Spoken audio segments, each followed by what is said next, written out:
रमीज राजा की बातें और बीसीसीआई में भी बॉलीवुड की तरह नेपोटिज्म का राज। This is Najibul Hasnain, honestly speaking.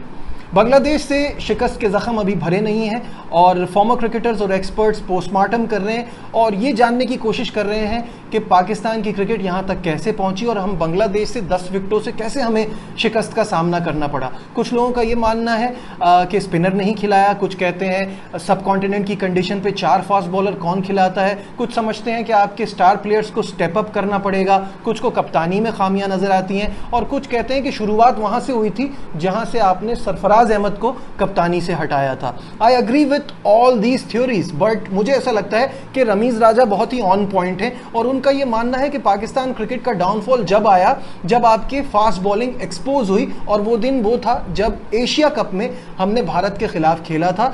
और बेसिकली उनका यह कहना है कि भारत ने किस तरह से एक्सपोज किया, उन्होंने बता दिया कि अगर आप इनके खिलाफ अग्रेशन शो करें और कामयाब हो जाएं तो ये पैनिक कर जाते हैं। उस मैच के बाद से, उस दिन के बाद से पाकिस्तान की बॉलिंग दुनिया के सामने एक्सपोज हो गई, हमारी स्किल भी कम दिखने लगी, हमारे बॉलर्स की पेस भी कम हो गई और यही वजह है कि पाकिस्तान की क्रिकेट स्ट्रगल कर रही है। उन्होंने ये भी कहा कि बांग्लादेश के खिलाफ भी पाकिस्तान की बॉलिंग वीक नज़र आ रही थी, उनकी फास्ट बॉलिंग में फिर भी कुछ दम नज़र आ रहा था, हमारे फास्ट बॉलर्स विकेटें लेने के बाद ड्रामेबाजी में लगे हुए थे। ये सारी बातें जैसे कि मैंने कहा ऑन पॉइंट है और मैं बिल्कुल अग्री करता हूँ रमीज राजा से, लेकिन मैं उनके लिए ये भी कहना चाहूँगा कि अपने किए पे मिट्टी पाओ, दूसरे की जम के उड़ाओ। जी हाँ, रमीज राजा शायद भूल गए हैं कि तमाम शुरुआत उन्हीं के वक्त से हुई थी जब वो चेयरमैन थे। मैं उनका जुमला कैसे भूल सकता हूं कि मुझे तो बाबर आजम के अलावा कोई दिखाई नहीं देता। As chairman how can you act like a fan boy.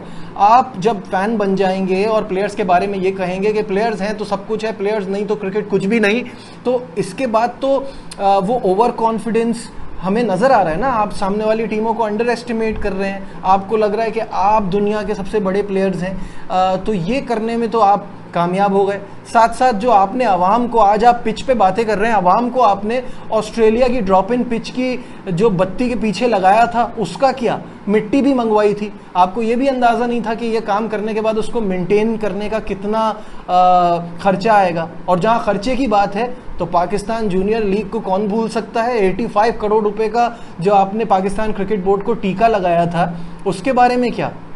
तो मैं अगर सीट पे बैठा हूं तो सब अच्छा है और मैं सीट पे से हट गया तो बुराइयां सारी वहीं से शुरू हुई। कहना बहुत आसान है।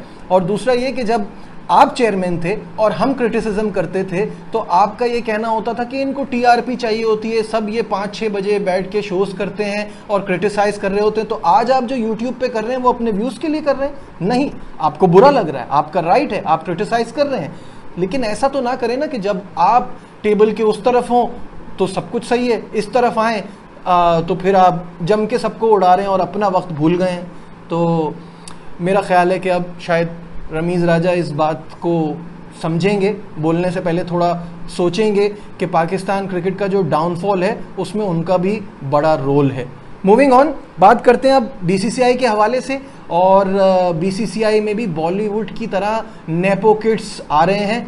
पहले अमित शाह के बेटे जय शाह और अब अरुण जेटली के बेटे। जी हाँ, बीसीसीआई के सेक्रेटरी का ओहदा जो है वो बड़ा ही ज़बरदस्त ओहदा है, बड़ी ज़बरदस्त पोजीशन है और इसकी इम्पोर्टेंस इतनी है, प्रेसिडेंट वेजिडेंट की कोई वैल्यू नहीं होती, सेक्रेटरी ही सब कुछ होता है, the man running the show. और उसके लिए अमित शाह के बेटे जय शाह थे और जय शाह अब नज़र आ रहा है ऑलमोस्ट सर्टेनली आईसीसी के चेयरमैन बन जाएंगे, तो ये जगह खाली हो जाएगी। तो अब वो किसको मिलनी है, वो अब अरुण जेटली के बेटे रोहन जेटली को मिलनी है। अब भारत से जो बाहर से लोग मुझे देख रहे हैं, जिनको नहीं पता उनको बता देता हूं कि Arun Jaitley former finance minister थे, अब इस दुनिया में नहीं रहे हैं और वो नरेंद्र मोदी के शुरू के साथियों में से हैं जिन्होंने नरेंद्र मोदी का हमेशा बड़ा साथ दिया। और बीजेपी में ये काफ़ी चलता है कि बाप की जो मेहनत है उसका सिला बच्चों को मिल जाता है। तो आपने मुझे बताना है आप इस बारे में क्या सोचते हैं, क्या मैं सही कह रहा हूँ या आपको लगता है नेपोटिज्म वाला मामला है या नहीं है, कमेंट्स में ज़रूर बताइएगा। लाइक, शेयर, सब्सक्राइब, देखते रहिए Najibul Hasnain, honestly speaking. Bye.